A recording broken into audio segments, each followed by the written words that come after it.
Okay, the important part here is not which wastegate it is or where the ports are connected or pointing, but rather which ports are connected.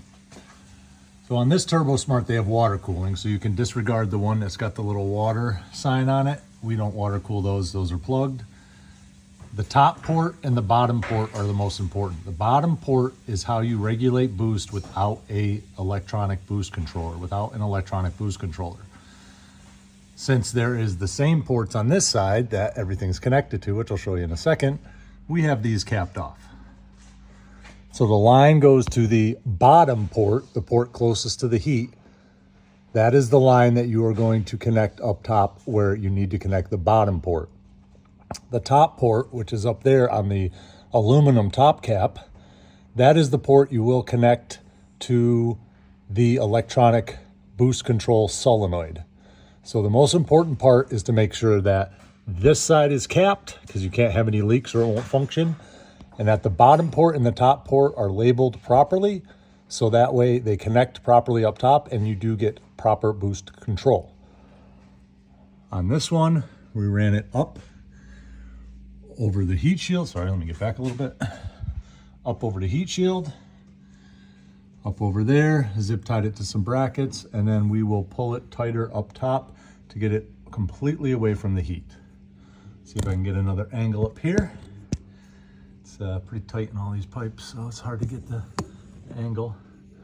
Again, bottom port, top port. Left is the bottom, right is the top. And it's the only way I can get the camera in here, so I have to say left and right, not top and bottom. Hope that makes sense. I will continue this up top with the rest of the routing. When you're running the lines from the back and up, I haven't tucked them yet. It's important to make sure you marcate, that's not a word. You mark the line that's to the bottom port on the wastegate because that is the most important port. So I have wrapped some electric wrap around that so I know from up here as I'm running everything that is for the bottom port. They're coming up behind the motor off the trans, and I'm going to pull them tight and start connecting and tucking. Okay, I got almost all the vacuum lines run in the engine side and down to the wastegate. The rest just go in the cab and connect to whatever you have up there, boost gauge, SCG1, water meth, etc. But let me show you how I do it. So the initial T comes right off the one off the back of the throttle body. I still have my little black marker there letting me know that that's going to the bottom port on the wastegate. This comes around, T's off, hits the blow-off valve. Goes back, T's off, hits the fuel pressure regulator, and then I go to the smaller one, the same size as the fuel pressure regulator. It makes it easier to go through the firewall and the grommet over here. And those are the size of the connections for the AEM and the SCG1 anyways. So this spool is gonna go through that grommet in and connect to the SCG1 and the AEM water meth. This then gets split off a second time here, goes around to the solenoid here. This is your boost control. So what happens is the main feed, bottom port, see my tag, goes all the way back and down to the bottom port of the wastegate. When this is turned off via the SCG1 off, then you run spring rate. When you turn the SCG on and add duty cycle, it filters some of the boost through here down to the top port on the wastegate.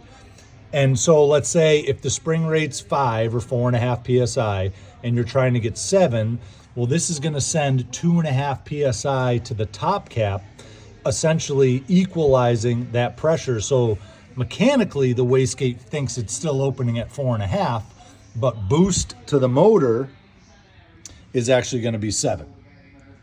So again, main T, bottom port tab, T to the blow-off valve, T to the fuel pressure regulator, up and over into the engine bay or into the cab to go to the SCG1 and the AEM. T off again, go around to the solenoid for the SCG1. That port comes off the SCG1 and goes down to the top port on the wastegate. And then this line continues after it tees off all the way to the bottom port of the wastegate.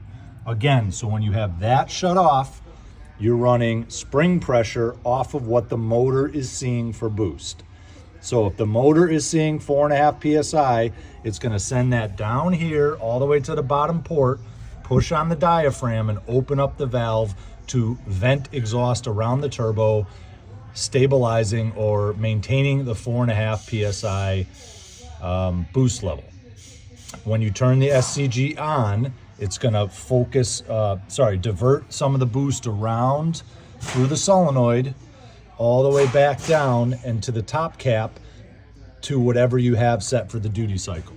Duty cycle is a percentage. So if you have a 4.5 spring, estimate that 100% will get you 9 PSI, 4.5 and 4.5, right? So usually I do what's called catching the boost.